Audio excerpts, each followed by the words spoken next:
Welcome back. SDSU senior forward Reed Tellinghuisen doesn't have a ton of games left in a Jackrabbit uniform, but he certainly made the most of his time wearing the blue and yellow. Tom Nieman has more on what Telly means to this Jackrabbit team. When you get right down to it, Reed Tellinghuisen is bringing to a close one of the finest 4 years in Jackrabbit history. I'm taking it day by day and just capturing the moment because, I don't have many more days left. There's a lot of people that seem that I've been here for like 5-6 years. Go on the road, the other fans are like, geez, when are you going to graduate?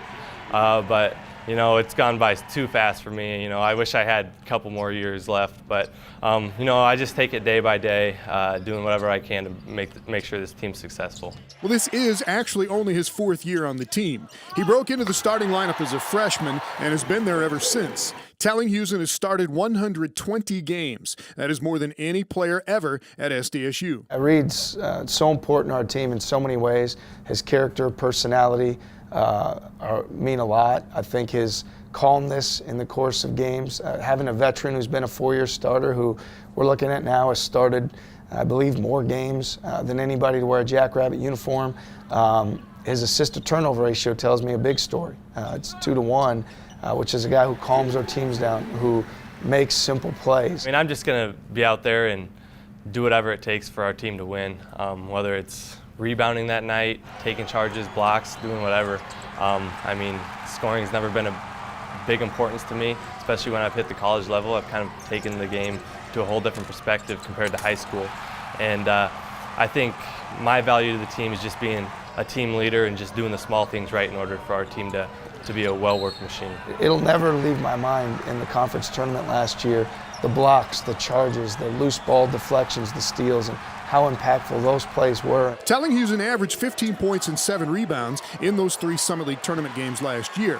But it was all that other stuff that helped the Jacks win all 3 games. And I think that gives our team a bunch of energy when we're getting charges, blocking shots, and then that allows us to run in transition. And obviously our team's doing a great job scoring the basketball right now. And I think that starts on the defensive end with the guards pressuring their guards and then forcing them to take bad shots and then getting rebounds and pushing it offensively. Well, the Jacks are rolling offensively this season, and Telly is rolling right along with them. He has made 53 three-pointers so far and 245 in his career. He needs to make 8 more to pass Clint Sargent for the SDSU career record. I honestly don't know what it is, and I don't know where I'm at right now, so I'm just going to keep doing my thing. If I hit it, I hit it. If I don't, it's whatever. So we all know Reed's a really, really good shooter. But when you talk about breaking a record like that, or the chance to, it's because he's really consistent. It's because he stays in the gym getting shots. It's because he's been a great teammate and unselfish, and those opportunities come back his way, not because he's necessarily been intentional on hunting those attempts, but he lets the game come to him. Definitely last year, I think I was more sped up.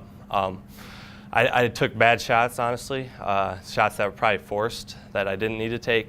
And I think this year, just having a calming influence, making sure, taking the right shots, doing the right things so our team is successful.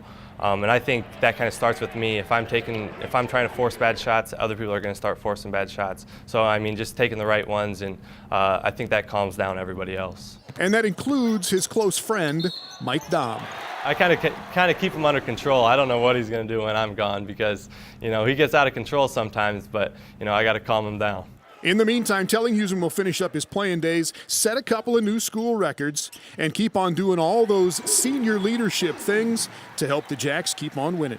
The individual things I know don't mean as much to him as the team awards and the team accomplishments, and that's why it's so neat to see those things come full circle for him, because it's something that starts and threes and all these things he's doing are not what he's setting out to do. He's setting out to play Jackrabbit basketball for the name on the front of his jersey and leave his heart and soul on the floor. Those are some things that are coming his way as a result of that effort. All right, thanks so much, Tom. Telly Hughes and the Jacks are in action this weekend in Frost Arena. They'll take on the Leathernecks of Western Illinois for Military Appreciation Day. Tip-off is set for 2 p.m.